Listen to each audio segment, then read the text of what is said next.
वैष्णो देवी जाकर टीका मार रहे हैं, लाल वो टोपा लगा रहे हैं उनको बोलने के लिए कि भाई हमारा कुछ सुनो। जो ये सब कमेटी का रिपोर्ट होगा, मैंने बोला था कि कुछ निकलेगा नहीं वहां से तकरीबन 1 महीना पहले, और दूसरी डेट दी जाएगी या फिर दूसरी कमेटी बनाई जाएगी। वो लोगों ने देखा कि इलेक्शन के बाद कौन शॉल लेकर गया। निशिकांत दुबे जैसे एक एमपी हैं जो सिर्फ एंटी मुस्लिम स्टेटमेंट्स देते हैं, और उनके साथ तो इनको जाने की जरूरत ही नहीं थी, वो तो गवर्नमेंट का हिस्सा ही नहीं है। उनको भी शाल पहना रहे हैं, मोदी जी को शाल पहना रहे हैं, because most of the categories don't exist here, but you have to still pay for them in terms of reservation. देखिए, मैंने ट्वीट किया था कि इस जो ये सब कमेटी का रिपोर्ट होगा, मैंने बोला था कि कुछ निकलेगा नहीं वहां से तकरीबन 1 महीना पहले, और दूसरी डेट दी जाएगी या फिर दूसरी कमेटी बनाई जाएगी। तो नॉर्मली जो मुझे मालूम है कि आप कैबिनेट के सामने कोई ऐसी चीज नहीं रख सकते हैं जो लॉ ने क्लियर नहीं की, because you can't put something which is illegal in front of the cabinet. So cabinet से क्लियर करके जाती है। अभी नेशनल कॉन्फ्रेंस की हुकूमत है तो ये कुछ भी कर सकते हैं, सो ये कैबिनेट के बाद भी भेज सकते हैं, लेकिन मुझे कोई इसमें जो है I don't think they have a solution. मुझे जो लग रहा है, जो उनकी बॉडी लैंग्वेज है वो डिले की है, जो उनकी बॉडी लैंग्वेज है वो एम्बिग्यूटी की है, वो एक्शन की नहीं है।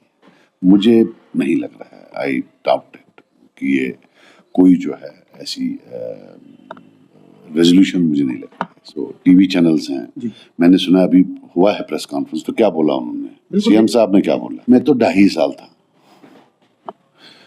और सुना, और क्या बोले वो, कि अब जो लग रहा है कि उनकी बातों से कि जो ये सारा रिजर्वेशन का प्रॉब्लम है ये इसलिए है कि मैं सरकारी मकान में रहता हूं। सबसे पहली बात उमर साहब को बोलूं कि 2014 में उमर साहब हारे, सीएम रेजिडेंस में थे 2022 तक। वो 8 साल किस बेसिस पर थे सीएम रेजिडेंस में, on what basis was he there? वो तो दिल्ली में भी 2 साल थे, मरहूम मुफ्ती साहब ने तो निकाला ही नहीं उनको। तो ये जो सेंस ऑफ एंटाइटलमेंट है इनकी, इसकी एक लिमिट है। और फिर इन्होंने उसमें बोला है कि भाई मैं उनके करीब था भाजपा की, ये ड्रामा खत्म। वो लोगों ने देखा कि इलेक्शन के बाद कौन शॉल लेकर गया। निशिकांत दुबे जैसे एक एमपी हैं जो सिर्फ एंटी मुस्लिम स्टेटमेंट्स देते हैं, और उनके साथ तो इनको जाने की जरूरत ही नहीं थी, वो तो गवर्नमेंट का हिस्सा ही नहीं है। उनको भी शाल पहना रहे हैं, मोदी जी को शाल पहना रहे हैं। हम जब असेंबली में होते हैं, यहां से सुनील शर्मा बोलता है एलओपी कि मोदी जी ग्रेट हैं, वहां से उमर साहब बोलता है कि मोदी जी का शुक्रगुजार हूं। अब हमें ये नहीं लगता ये उसका मोदी अच्छा है या इसका मोदी अच्छा है? Does he have no Shem?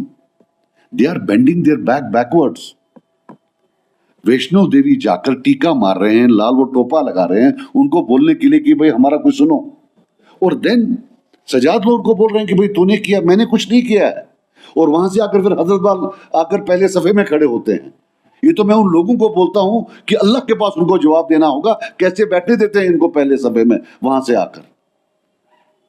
और जहां तक रिजर्वेशन का, आप सुनना है तो सुन लो। रिजर्वेशन का इशू जो है ये गवर्नमेंट ऑफ इंडिया का मामला है और ये बीजेपी का मामला नहीं है।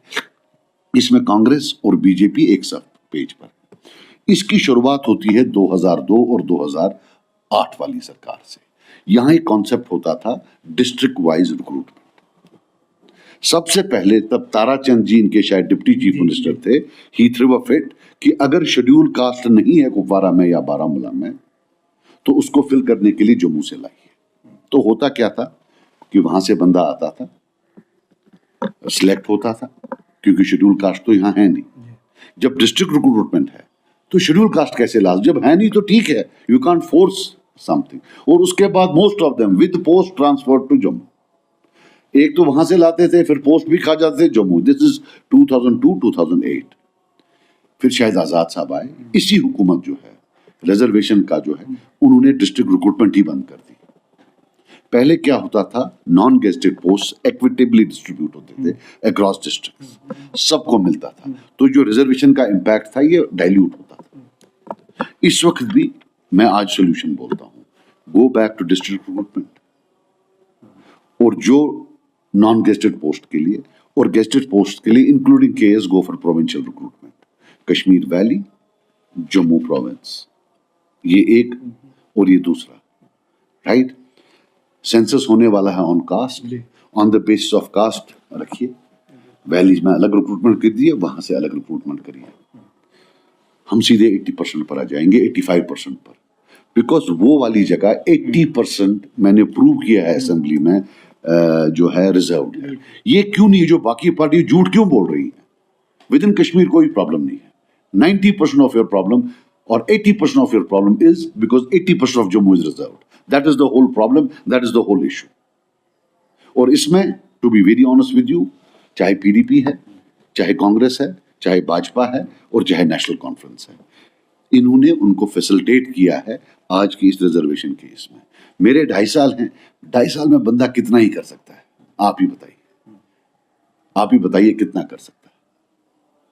2.5 साल में मैं कितनी बर्बादी कर सकता हूँ?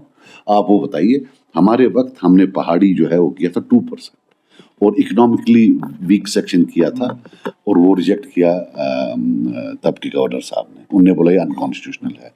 हालांकि फिर जब गवर्नमेंट ऑफ इंडिया से आया, और हमारा जो EWS था वो टारगेटेड था to urban areas, Srinagar, Jammu, Anantnag, Sopore, और हमने वहाँ जो सैलरी का रखा था, कोई लैंड वैंड का नहीं रखा था, सैलरी रखी थी 1 लाख रुपए, उसमें गरीब एक्चुअल आ जाता।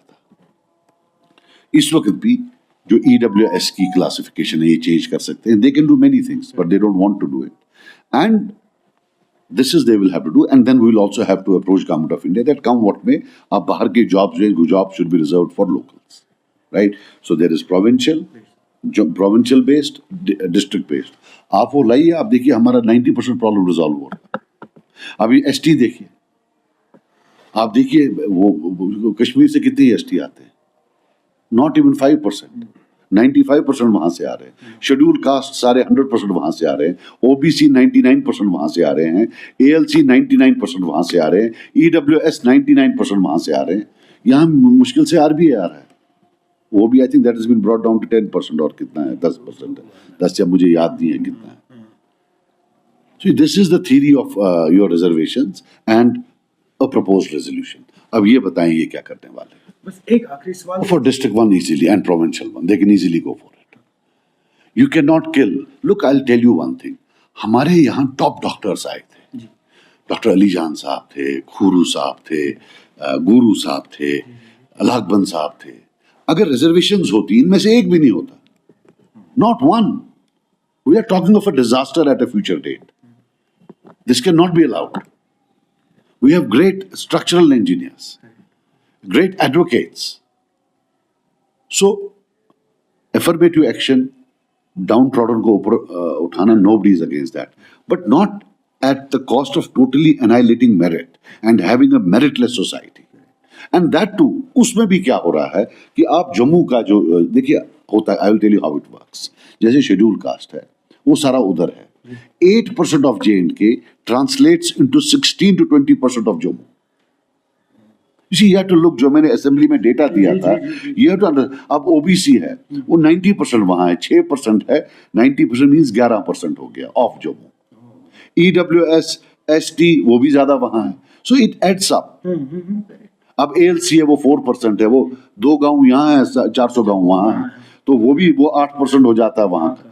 So what happens is that you are adding up, ये double हो जाते हैं, because most of the categories don't exist here, but you have to still pay for them in terms of reservation.